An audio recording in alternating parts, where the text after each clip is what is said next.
our next presenter, right, is Professor Anthony Camacho, who earned his bachelor degree in history in 1998 and his Juris Doctorate in 1995 from St. Louis University in Missouri.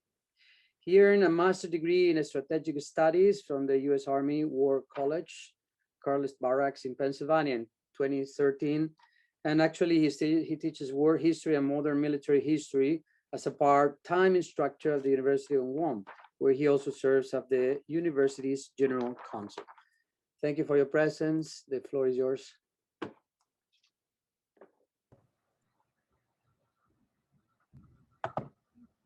There we go. Can everybody hear me? Just testing my mic. Here we go. So, well, hang on here. Exit full. I'm trying to. I've got just some minor technical difficulties. We can hear you well. Okay, hang on. I'm just trying to struggle with my screen here. Here we go. Oh, still doing it. Oh, there we go. All right, can we go back? There we go. We're going to start here with our slide. So I want to give a warm welcome to the members of the distinguished panel and all of you who have demonstrated your interest in Guam's history by joining the Marianas History Conference this lovely Sunday afternoon. Now, I'm originally from the village of Jonia, and I do teach world history and military history at the University of Guam part-time, and I, as stated earlier, serve as the university's general counsel full-time. And I've been practicing law in Guam for the last 25 years. Today, I will be presenting a summary of the paper I submitted to the conference, and its title is Dawn of America's Pacific Empire, the Capture of Guam on June 21st, 1898.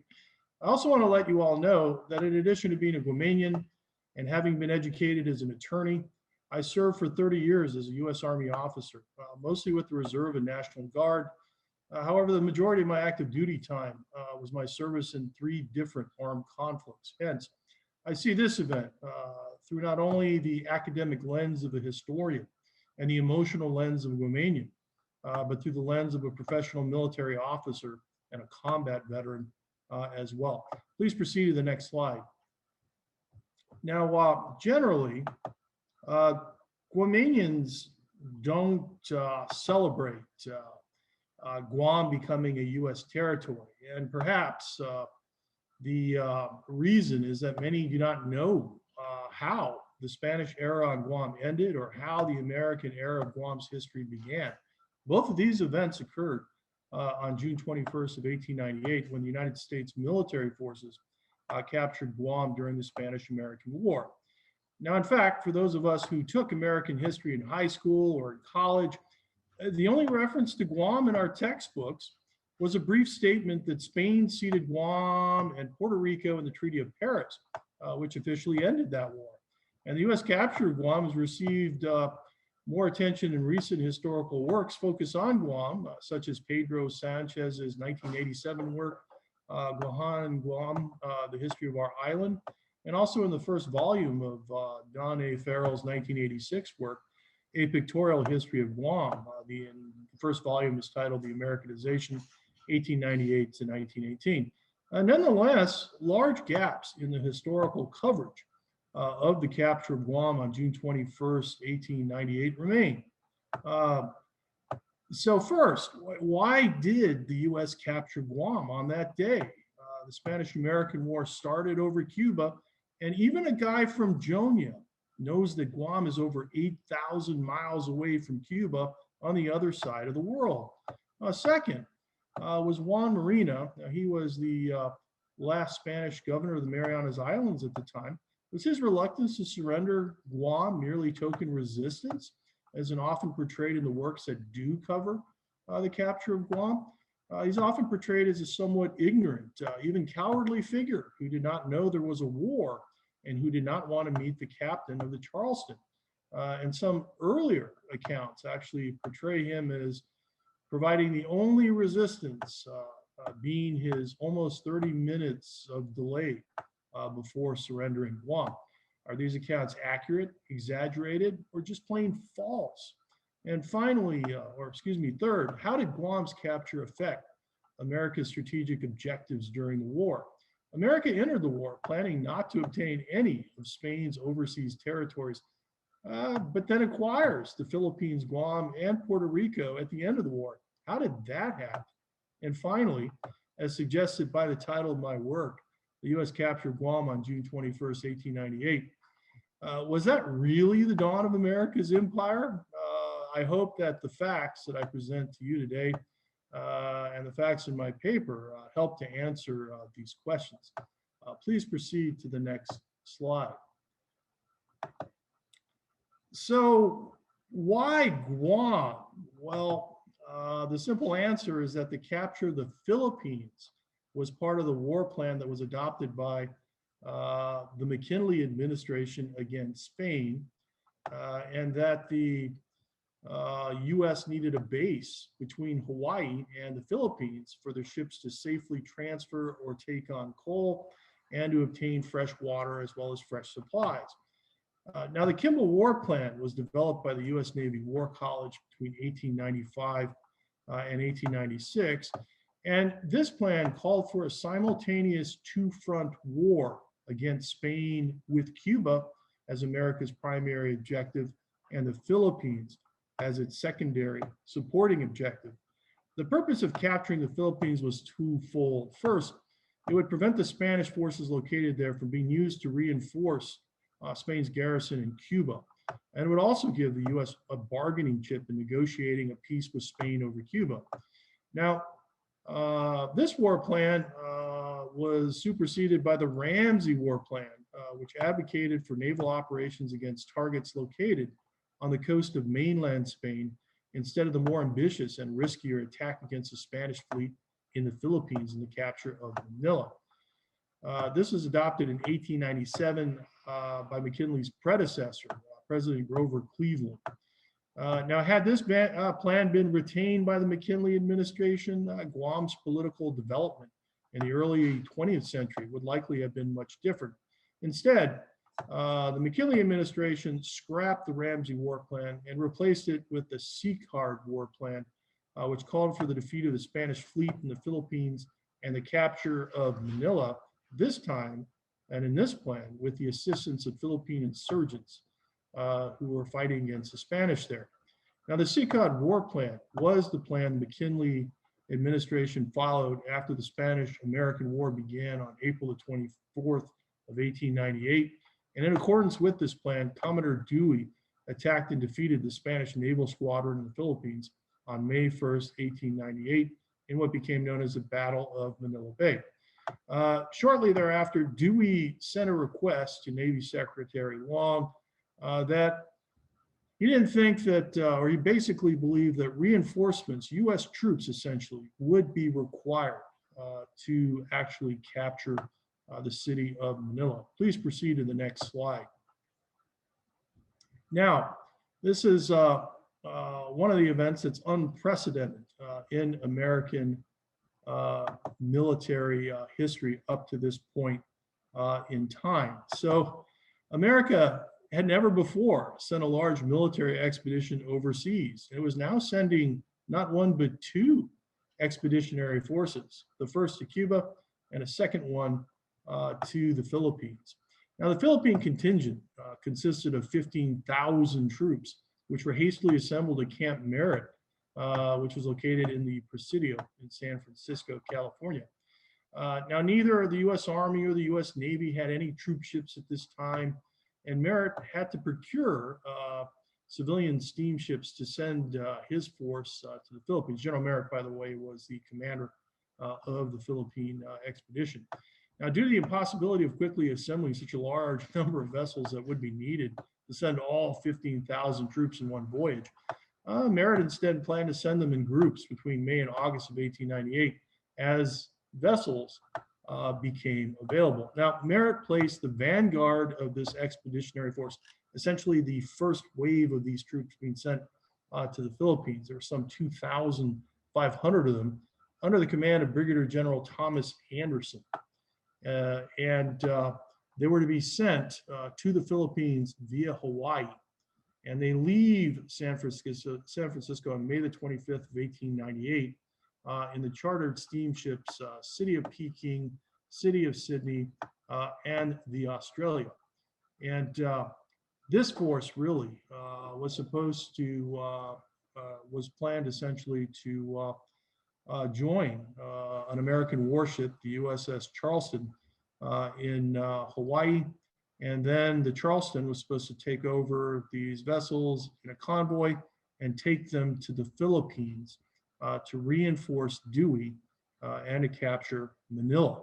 Now, be advised that this force really would make the longest journey ever attempted by the US military to transport American troops overseas. So what did it look like? Well, you know, for starters, the troops, the 2,500 troops, they came from two major units. You had the 14th Infantry Regiment of the US Army, and then you also had really the 2nd Oregon Volunteer Infantry Regiment.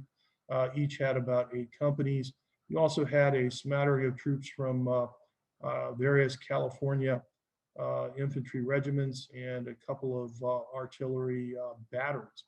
The photo that you see in this particular slide is actually of the Oregon Volunteers. So these were a contingent of troops that actually wound up landing on Guam on the way to the Philippines. That's kind of what they look like literally within about a month or so after participating in the capture of Guam.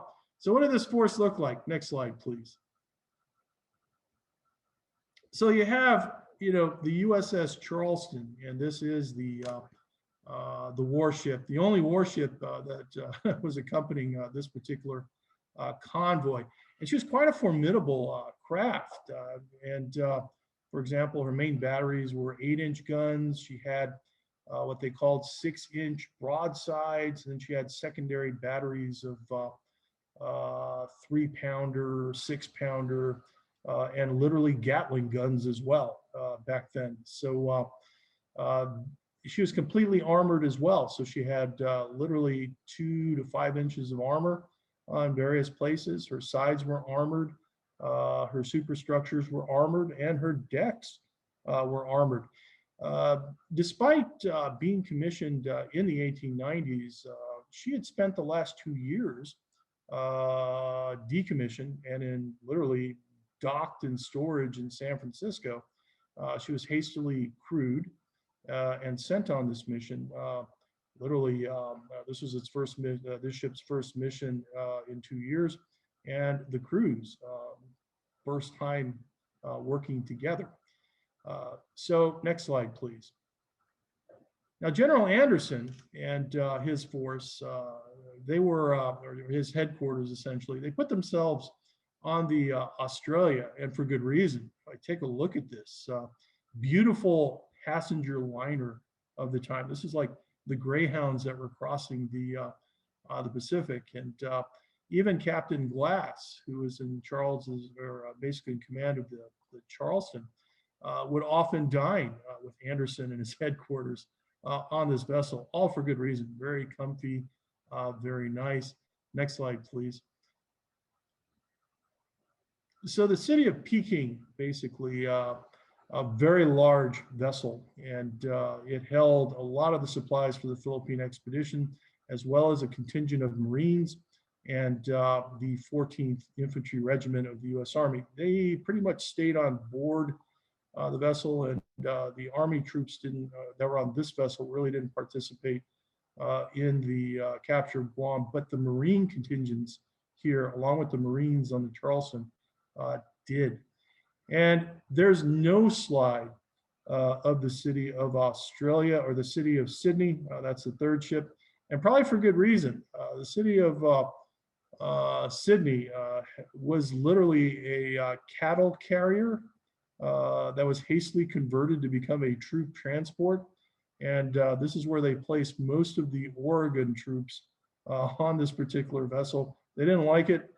They were crammed into this vessel. A lot of them read the accounts of it. Their first duty upon boarding the vessel was literally removing manure from its past use. So there's no picture of that, probably for good reason. Next slide, please. So essentially, because America had never done this before, they had an immediate problem. No issue getting the Charleston or the 3 transports to Hawaii. The problem was crossing the 7,000 or so mile distance between Hawaii and the Philippines. The Charleston really, like most other warships during this period, really had only enough coal to take them across maybe 2,000 miles of ocean before they had to recoal. The transports, of course, they could make the whole run.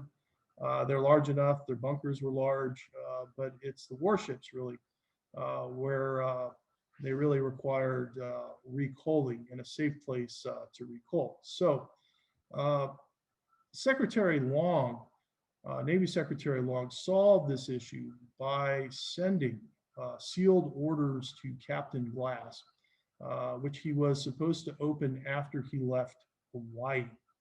And Glass essentially did so, and in the orders, it was capture Guam on your way to Manila. Hence, that's how Guam got wrapped up in the Spanish-American War. It was because they wanted Guam for a safe place to transfer coal or get fresh water for the ship's boilers or the ships themselves. Because don't forget, this is only the first of about 3 waves of US troops and supplies going into the Philippines as part of the war. Next slide.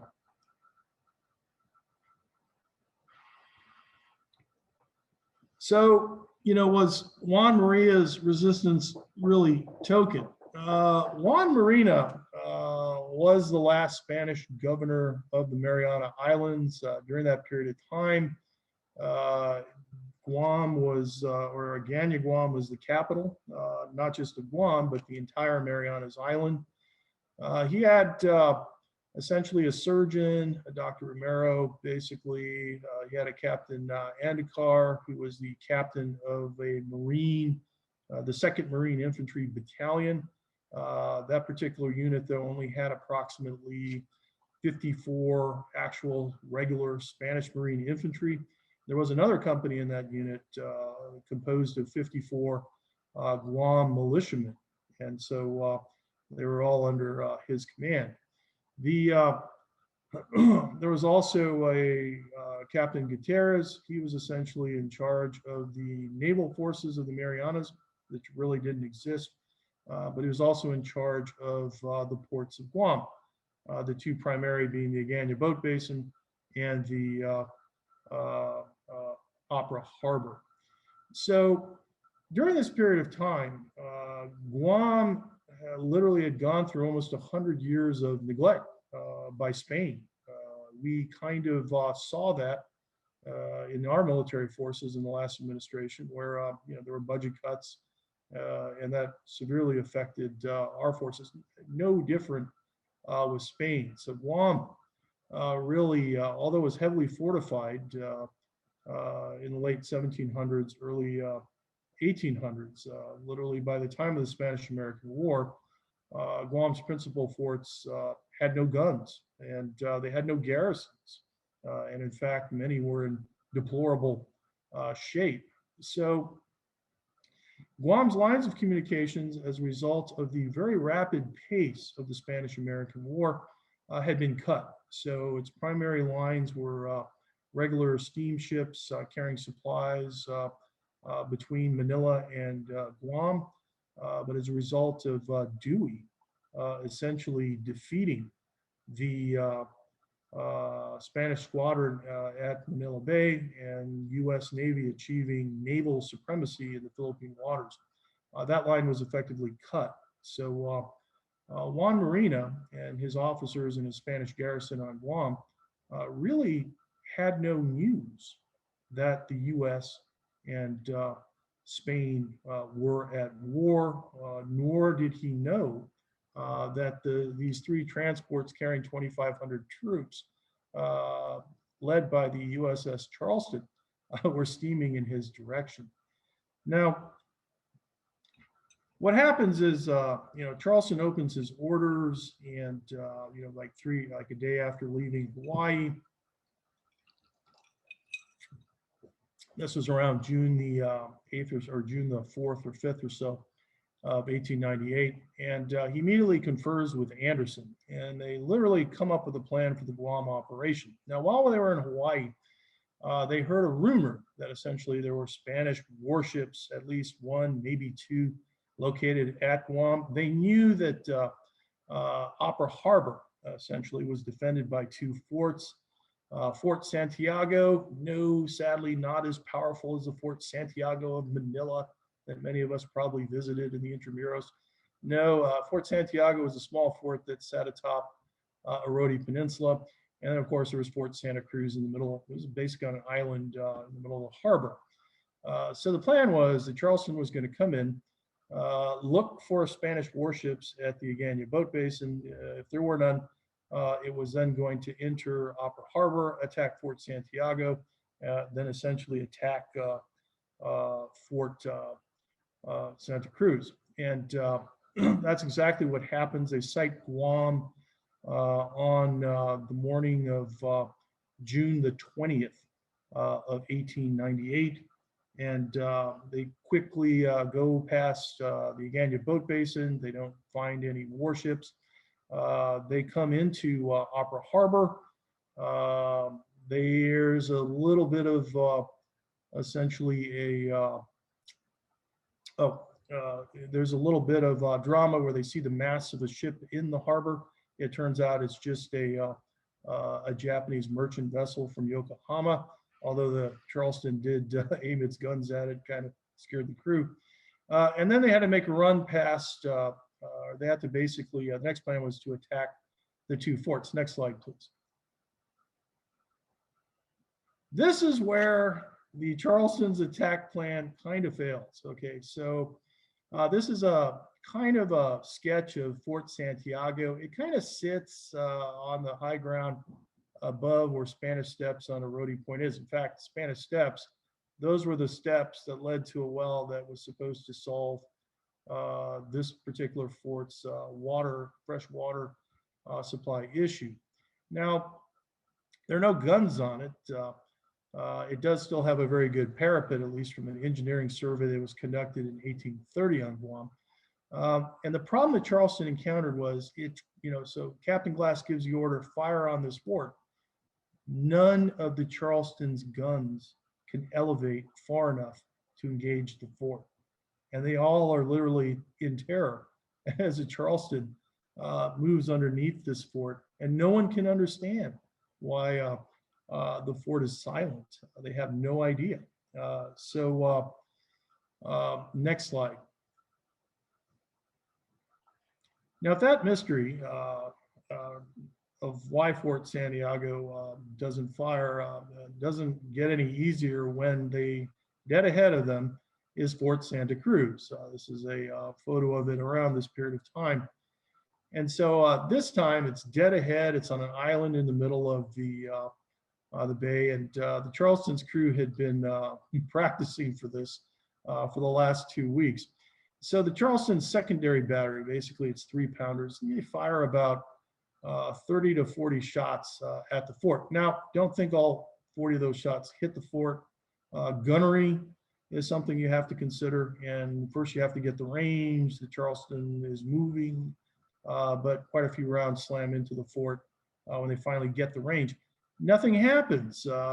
There's no response at all. And one of the Charleston's crew says the only response they saw was essentially there was a canoe nearby that quickly paddled away. That was it. So the Charleston pretty much, next slide, please, parks into a strategic spot commanding the harbor.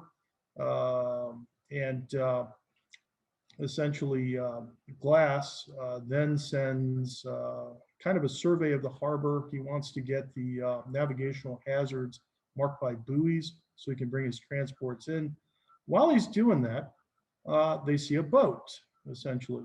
What had happened when this convoy had passed Agana earlier that day was that the Spanish governor, Juan Marina, had heard that these ships were calling on the harbor. He thought it was a visit. And so he sent Gutierrez, the captain of the harbor, essentially, Romero, the surgeon, the Anducar, the captain of the guard, or the Spanish Marine regiment that was there, and the island's treasurer, Jose Sisto, to see what they wanted. When they heard the Charleston firing on Fort Santa Cruz, essentially they thought that Charleston was giving a salute. So Anducar then gives the order, hey, let's go get some of our pieces from Agana so that we can return the salute. And in the meantime, they take a boat and they go out there to meet the Charleston. And then perhaps one of the, now as the boat's heading towards the Charleston, there's a little bit of drama because the Charleston crew sees them and they note that they're flying the Spanish flag. These countries were technically at war, and through naval rules of engagement of the time, if they're flying the Spanish flag, they haven't quite surrendered, they're not coming under a flag of truce. The Spanish officials didn't know. They were a legitimate military target, could have been taken out. But Glass proved to be a very cautious, calm officer, an officer who exercised restraint. He allows the party to board, and the Gutierrez essentially starts the conversation by saying, well, sorry, we can't return your salute. The fort doesn't have any guns. And then basically Captain Glass is flabbergasted. He quickly realizes they don't know that there's a war, and he tells them there is. And he then makes them his prisoners. He paroles them, and he says, you go back and you tell Juan Marina that I want to meet him on my ship. And they return to Agana, and essentially Juan Marina sends one of the lieutenants, basically his secretary, who also serves as a secretary, back to the Charleston. And he says, well, I can't meet you aboard the ship. The laws of my country prohibit me from doing so. He basically avoids meeting Glass. And he says, though, that I will meet you or an officer you send tomorrow morning on land. So Captain Glass basically gives this lieutenant a letter just to give to Juan Marina, saying that he'll meet him at the PD Wharf about, I think it was 10 o'clock or so. Now, that evening, literally there are two councils of war, okay? So you have Juan Marina and these Spanish and his Spanish officers trying to figure out how to respond to this. And on the in Opera Harbor, you have Captain Glass. He confers with Anderson, and their plan is twofold. They have contingencies that they prepare for. So they essentially send the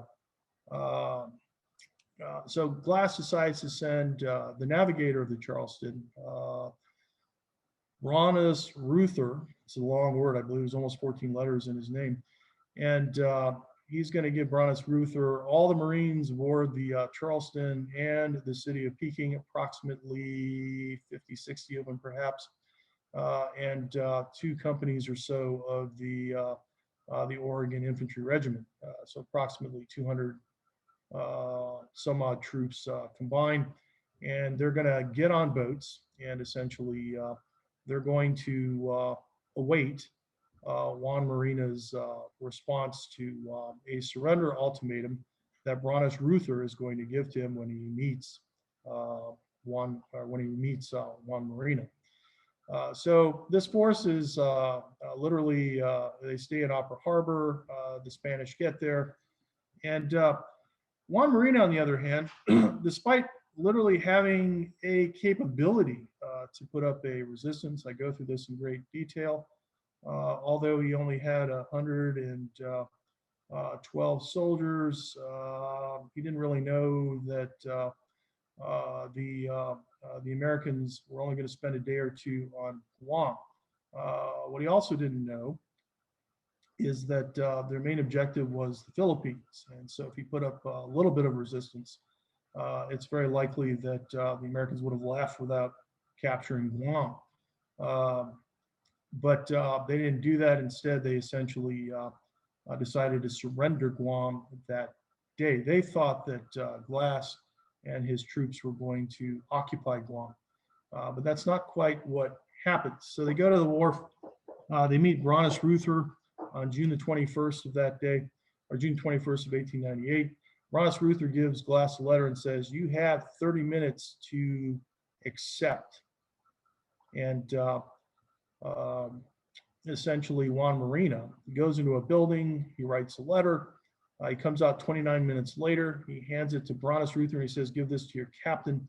Marianas Ruther opens it, forces Juan Marina to read it, and basically Juan Marina surrenders Guam. It's literally a 2-sentence letter. In my paper, I talk about how 200 years of Spanish rule was ended with those 2 sentences. The Spanish, though, this is really the beginning of their true ordeal. Marianas Ruther makes prisoners of them, and he brings them back. They weren't expecting this. They thought that they were all going to stay on Guam. This comes as quite a shock. Marianas Ruther also orders Juan Marina to send a letter back to 2 lieutenants he left in charge in Agana to bring the entire garrison with him back to the Petey Wharf. He does that, and essentially, now the last opportunity for the Spanish to resist occurred after Juan Marina gets captured as a prisoner of war. The 2 lieutenants, bearing all the arms that the troops had, make their way towards Opera Harbor, and essentially they could have resisted. They get there by 4, but they wind up surrendering, and that's pretty much the end of the last opportunity to resist. The Spanish Marines are essentially imprisoned aboard the ships as prisoners of war, but the Guamanians, the Guamanian militiamen, are paroled by Marianas Ruther. He decides not to take them with him, and they get to go free, and they don't share the same fate as their regular Marine counterparts. Now at about 2 or 3 p.m. that day, the Stars and Stripes get flown over Fort Santa Cruz as a 21-gun salute from the Charleston. The Star Spangled Banner is played by bands from Oregon and California, but the flag flying doesn't last very long. It's lowered, and literally the next day, on the 22nd of June of 1898, essentially the Glass puts Francisco Portasash, the only American citizen on Guam, in charge, and he leaves with his force because his primary mission is to reinforce Dewey in Manila. So that's kind of it in a nutshell. Juan Marina could have done a few things. Juan Marina could have tried to negotiate, hey, let me stay. I could surrender the entire Marianas Islands, but he didn't. Despite being faced with imprisonment, despite being forced off Guam to leave his family, to leave his property, he doesn't make that offer, and he chooses to stay instead. Next slide, please. So why keep Guam? Okay, so time is you can conclude a few minutes, okay? Because I will. Okay, so real quick, why do they keep Guam? Well, what winds up happening is they decide to keep the Philippines, and they need that supply route between Hawaii and the Philippines that Guam secures. And none less than Alfred Thayer Mahan, he's a revered naval strategist, here he is, sat on the Navy's War Board, asking the McKinley administration to give the Navy Guam when the war ended. So the Treaty of Paris, that's how Guam winds up becoming a U.S. territory. Next slide, please. And essentially, it's my belief, based on the evidence, that the dawn of America's Pacific Empire starts on June the 21st of 1898. Hawaii, which also gets annexed during the war, gets annexed literally the next month, July 4th of 1898. And Manila, believe it or not, falls after the war's end on August the 13th, 1898. And Spanish forces there surrender the Philippine Islands to the Americans. So really Guam is where the America's Pacific Empire truly began. Next slide. So these are the conclusions that we can draw from this particular event, that's pretty much it, subject to your questions. Thank you. Thank you very much, Mr. Camacho. There is a, we went a little on time, but there is a question maybe, then the others you can privately, or we have time later, but there is the first question that Kuhn and Pike Mander make. Is I understand that Cleveland McKinley's predecessor was substantially anti-imperialist, while McKinley wanted expansionist colonialism. He was elected in 1896. And the question is this: was he elected because the American people largely wanted to subsume the Spanish colonies in Hawaii? So what is the attitude of the people? Absolutely not true. If you read resolution number 21, which starts the Spanish-American War, they clearly state in that resolution that they're not going to take any Spanish territories, okay? And you are correct, though, there is a change. If you look at the Battle of Manila Bay, you look at the capture of Guam, you look at some events that were occurring in Cuba, essentially the war did not go well with Spain. Guam is one of many quick, bloodless almost victories that it literally fanned the fires of American imperialism. But that occurred as a result of events on the ground, on the battlefields, but not at the start of the war. Thank you.